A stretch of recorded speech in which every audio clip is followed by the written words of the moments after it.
Hi there, my name is Jackson from Veridian Cruise. Today I'm going to film a quick video to show you how to update the firmware on our controllers. The first step is to find an appropriate USB cable, so you'll need a USB-C cable and then plug that into your laptop or computer with Windows with USB-C or USB-A, whichever you have at hand. I'll probably be sending you a VC firmware tool zip file. So the first step is we're going to extract that. Generally in Windows you can just right click and hit extract all, it'll pick a destination, extract, and you're done. So in that folder, there's a couple of tools. Firstly is our main VC updater batch script. This is the main script you're going to use to do the updating. In a normal circumstance, you should just be able to run this script. It'll open this new window, in which case you're going to select the file that you want to flash. So in this case, I want the first option, the Enduro for the KTM 690. We're going to push 1, press enter. In this case, it's going to show you all of the COM port options. Now sometimes there might be multiple options here if you have multiple things plugged into your computer. In this case there's a COM port 1 and a COM port 75. So if you're not sure which one is the controller, you can just simply unplug it and rerun the script. So I've got the device unplugged. I'm going to rerun my script.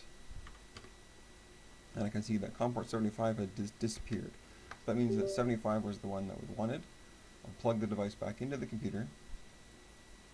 Again, selecting 1 for the Enduro file. Then it's going to ask us which COM port we want. So here we're just going to type in 75 and then press enter. Just the number. Now in a good circumstance, it's going to put the device into update mode and then flash the file. So you'll see these bars go across. It says file downloaded successfully, and then it repeats back the file that was flashed. If you have problems, if it gets stuck saying flashing forever, or if you get a libUSB error not supported, then we need to update the drivers. So in the update mode, the device will be in the update mode. Don't try to unplug or change anything. You're going to want to open this Zadig USB driver changer. We'll run that program. And in this case we need to go into options, list all devices. Then we're going to go in the drop down and find our Sorry, I just had to cut there for a second so I could put this into the appropriate mode. So we're going to run the Zadig USB driver changer. Then we need to go to options, list all devices.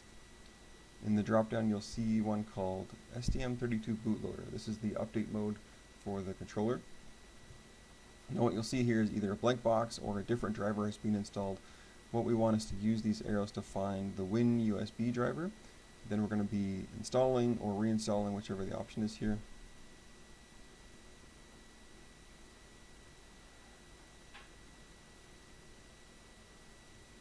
So the driver was successfully installed. Now we can see that the bootloader has Win USB driver. That's what we want. We can go back and then run our update script. So again, we haven't unplugged anything. Just going to do number 1, we're going to flash the Enduro file, and then we want, at this point, the COM port's not going to show up because it's in its update mode, not in its normal mode. So you can put in anything. I'm going to put in 75 because that's the number that we used previously. And it's going to give you a warning, but that's okay. Now we're going to see that it's flashing. So because it's still in its update mode, we didn't need to make it go into the update mode. And again, file downloaded successfully, flash this file. What you can also do in the device manager, if you're not sure which COM port, is those will all show up in the device manager. It's just a program on Windows. So if we scroll down to ports, open this guy, you'll see USB serial device COM port 75. Another issue that some people have run into is when there is multiple devices that can be updatable. Sometimes that happens with USB cameras and stuff like that. What you'll see is down in the USB serial bus devices down here, universal, there'll be multiple bootloaders or DFU devices. You can just right click and disable those temporarily and then re-enable them once we're done. So if it gets confused or if it doesn't know which device to update, that is the next step. Hope this helps a few people. Let me know if you get stuck.